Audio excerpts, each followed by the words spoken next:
Assalamualaikum warahmatullahi wabarakatuh. Hai teman-teman semua, kembali lagi di Tengku Ridwan Channel yang mengupas histori, menjelajahi masa demi sebuah makna. Waduh. Nah, kali ini kita akan membahas sebuah kisah yang terjadi di masa Rasulullah SAW. Tepatnya terjadi di sekitar tahun 6 Hijriah. Setelah perjanjian Hudaybiyah, Rasulullah SAW membuat stempel di cincinnya yang bertuliskan Muhammad Rasulullah.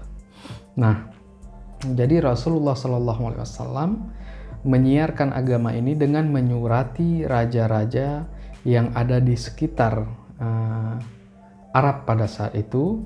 Yang pertama Raja Heraklius Romawi, Maukakis Iskandariah Mesir, Hauzah Al-Hanafi Yamamah, Al-Harith Al-Himyari Yaman, terus Raja Najasyi di Habasyah di bagian Afrika, terus Raja Kisra Persia, Raja Munzir bin Sawa Bahrain, Raja Oman, dan Raja Al-Haris Al-Ghazani dari kaum Ghazan. Dan mereka semuanya disurati oleh Rasulullah Sallallahu Alaihi Wasallam. Dan banyak tanggapan daripada raja-raja tersebut. Ada yang menerimanya, ada yang memeluk Islam karena mempercayainya, ada yang marah, dan ada juga yang memenggal kepala orang yang diutus oleh Rasulullah Sallallahu Alaihi Wasallam. Dan di kisah kali ini kita akan membahas tentang balasan ataupun respon yang dilakukan oleh Raja Kisra dari Persia. Jadi setelah dia menerima surat itu, apa yang dia lakukan? Apakah dia menerima, dia meyakini, dia marah, ataukah dia membunuh utusan dari Rasulullah SAW?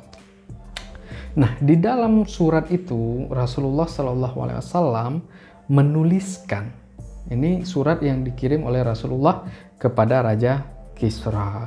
Kenapa kita bacakan isi suratnya? Nanti tahu. Nah, bagaimana isi suratnya?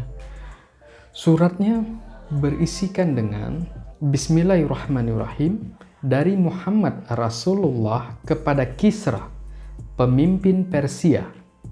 Kesejahteraan bagi siapapun yang mengikuti petunjuk, beriman kepada Allah dan utusannya, bersaksi bahwa tiada ilah selain Allah semata yang tiada sekutu baginya, dan bahwa Muhammad adalah hamba dan utusannya.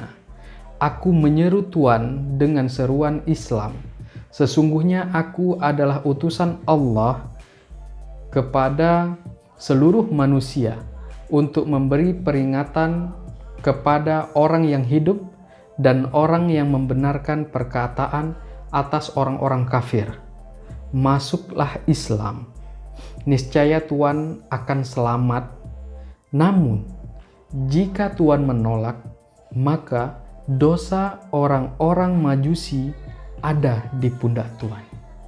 Dan di akhir surat, Rasulullah menuliskan, apabila Tuhan mau masuk Islam, kuberikan apa yang menjadi milik Tuhan dan mengangkat Tuhan sebagai pemimpin kaum Tuhan. Nah, itu isi surat yang dikirimkan oleh Rasulullah SAW kepada Kisra, Raja Persia.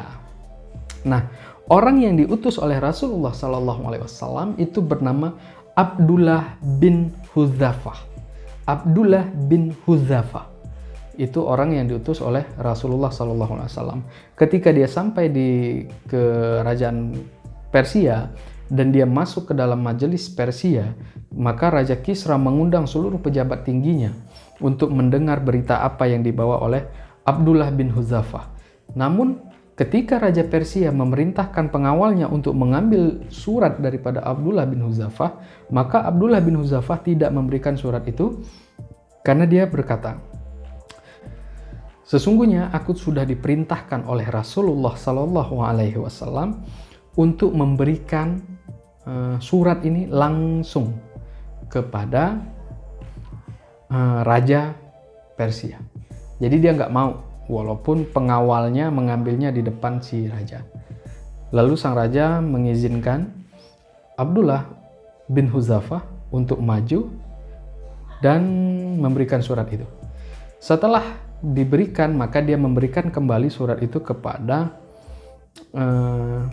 salah satu menterinya yang berasal dari Arab dan menyuruh membacakannya. Dan ketika dia membacakan, dari Muhammad Rasulullah kepada Kisra, Maharaja Kisra, langsung diambilnya surat itu, dikoyaknya, mukanya merah, uratnya keluar, marahnya bukan main. Kenapa dia marah? Karena nama dia dituliskan setelah nama Rasulullah. Jadi dia marah. Itu merupakan, bagi dia itu merupakan sebuah penghinaan. Padahal itu adalah kesombongan yang besar. Jadi karena nama dia setelah nama Rasulullah, dia marah. Dikoyaknya surat itu dan dia usir Abdullah bin Hudzafah. Diusirnya. Karena hal itu, nama dia setelah nama Rasulullah. Jadi dia marah. Dan dia dari situ memerintahkan, menyuratkan kepada Badhan, gubernur di Yaman, untuk membawa Nabi menghadap kepadanya. Jadi Madinah itu kan dekat sama wilayah Yaman. Jadi dia memerintahkan kepada gubernur Yaman untuk membawa Nabi. Karena dia beranggapan, kenapa dia itu budakku? Kenapa dia melakukan penghinaan ini kepadaku? Aku ini rajanya. Karena itu dia merasa Madinah itu di bawah daripada Persia pada saat itu. Jadi dia memerintahkan gubernur Yaman untuk membawa Rasulullah menghadap kepada dia. Nah, Syekh Safiyur Rahman dalam Sirah Nabawiyah menuliskan, salah seorang dari dua utusan dari Badhan tadi ke Rasulullah, salah seorangnya berkata dengan nada yang mengancam, sesungguhnya Raja di Raja Kisra telah mengirim surat kepada Raja Badhan agar dia mengirim utusan kepada Tuan dan membawa Tuan menghadap kepadanya sambil menyerahkan sebuah surat kepada Rasulullah SAW. Lalu Rasulullah SAW menjawab, jawabanku datang lagi besok, maka akan kuberikan jawabannya. Jadi Rasulullah meminta 1 hari, besoknya baru dijawab apakah Rasulullah ikut dengan dia atau tidak, begitu. Nah, ternyata pada malam harinya di Persia terjadi sebuah peristiwa besar, yaitu pemberontakan, kudeta. Siapa yang mengkudeta? Anak daripada Raja Kisra, yang bernama Siruya, atau dikenal Kubat II, tapi bagi orang Barat dia dikenal Kafat II, Raja Kafat II. Jadi Siruya, anak daripada Raja Kisra yang melakukan kudeta terhadap bapaknya dan membunuh bapaknya beserta saudara-saudara laki-lakinya yang lain, kecuali anak laki-laki dari dia sendiri. Jadi semuanya dibunuh. Sebelum dibunuh, Raja Kisra itu ditahan dulu, masuk tahanan, terus diasingkan, tetapi para menteri menjumpai Siruya dan mengatakan, tidak mungkin di tempat kita memiliki 2 orang raja. Apakah kami harus setia kepadamu tetapi masih ada raja yang lama, ataukah kami setia dengan raja yang lama dan akan menggulingkanmu? Jadi dia takut sehingga membunuh sang ayah. Dia memerintahkan orang untuk membunuh ayahnya. Tapi orang yang membunuh ayahnya juga dibunuhnya dengan tuduhan membunuh ayahnya. Gitu. Jadi terjadi peristiwa besar. Pada malam tersebut, keesokan harinya 2 utusan dari Badhan tadi datang lagi lah, kan, ke tempat Rasulullah SAW.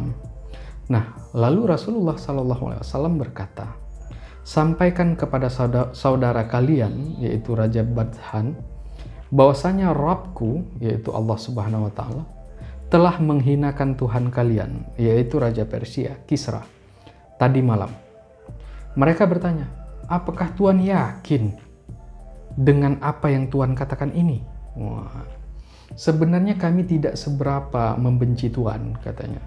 Maka apakah hal ini harus kami catat dan sampaikan kepada Raja Badhan?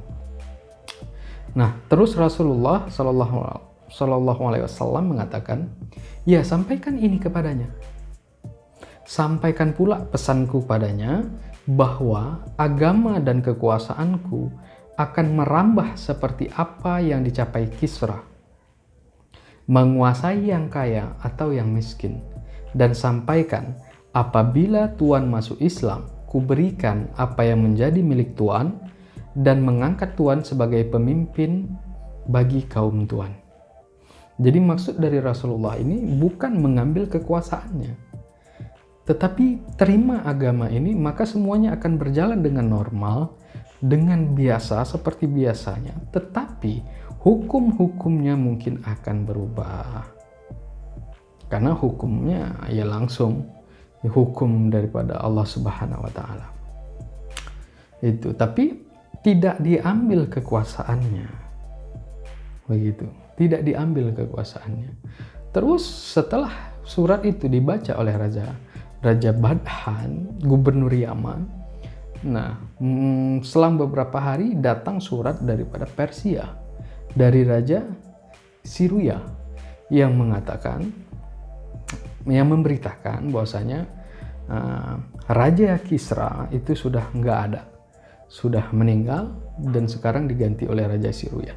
Dan Raja Siruya juga memerintahkan kepada gubernur Yaman itu, awasilah orang yang sudah diberikan surat oleh ayahku dan ingat, jangan menyerangnya sebelum ada perintah dariku, katanya. Jadi itulah, dan hal ini menyebabkan Raja Badhan dan masyarakat Yaman pada mayoritasnya pada saat itu memeluk Islam karena diperlihatkan sebuah mukjizat yang besar daripada Rasulullah Shallallahu Alaihi Wasallam. Rasulullah ketika dia ingin dihinakan oleh Raja Kisra dari Persia, dia bilang, besoknya akan saya jawab. Dan malam harinya Raja Kisra dihinakan oleh Allah Subhanahu wa taala dengan kudeta yang dilakukan oleh anaknya dan membunuh seluruh keluarga laki-lakinya, tertinggallah 2 saudara perempuannya.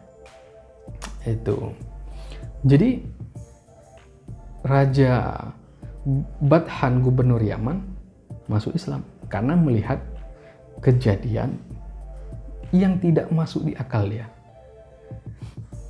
Ya kan? Rasulullah dihinakan, disuruh menghadap raja, dijemput paksa.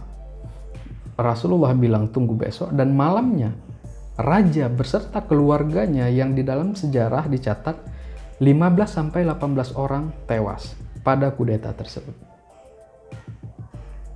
Saudara laki-laki termasuk sang raja sendiri dibunuh oleh anaknya Siruya. Ketika Rasulullah Shallallahu Alaihi Wasallam ingin dihinakan, malamnya Allah hinakan Raja Kisra dari Persia. Dan masuklah Islam Yaman pada saat itu. Nah, hal ini berbeda dengan respon yang dilakukan Raja Heraklius. Raja Heraklius memuliakan surat daripada Rasulullah SAW. Raja Heraklius adalah Raja Romawi pada saat itu, raja yang besar, kekuasaan jauh lebih besar daripada Persia. Tetapi dia menerima surat itu dan dia sempat berbincang dan mengatakan ingin membasuh kaki Rasulullah SAW karena dia tahu akan datang Nabi setelah itu akhir zaman, tetapi yang tidak dia sangka ternyata itu dari golongan kalian, kata Raja Heraklius kepada utusan daripada Rasulullah SAW. Tetapi karena dia Kristen pada saat itu, petinggi-petingginya tidak menginginkan dia untuk memeluk Islam, sehingga dia tetap di agama lamanya, yaitu Nasrani, Kristen. Tetapi dia tidak menghinakan, dia tidak melecehkan, bahkan dia menghormati surat pesan yang diberikan oleh Rasulullah Sallallahu Alaihi Wasallam. Itu berbeda cara menanggapinya, dan berbeda juga bala yang diturunkan dari Allah kan. Roma sampai sekarang masih tegak. Roma yang runtuh kan Romawi Timur, Bizantium. Tapi yang Roma belum. Itulah Heraklius. Dia memuliakan surat daripada Rasulullah Sallallahu Alaihi Wasallam. Berbeda dengan kejadian Raja Kisra. Dan berikutnya kita akan bahas tentang respon tindakan yang dilakukan oleh Raja Heraklius setelah menerima surat dari Rasulullah Sallallahu Alaihi Wasallam. Ya kan, next nanti ya. Oke, baiklah, saya Tengku Ridwan. Saya mohon maaf apabila ada perbuatan dan perkataan saya yang tidak berkenan bagi teman-teman. Saya mohon dimaafkan. Jangan lupa di subscribe, share, komen, dan like untuk membangun channel ini. Semakin menjelajahi masa, maka akan semakin banyak yang kita dapat berupa makna. Wah, ini dia. Saya akhiri dengan wabillahi taufiq wal hidayah. Assalamualaikum warahmatullahi wabarakatuh.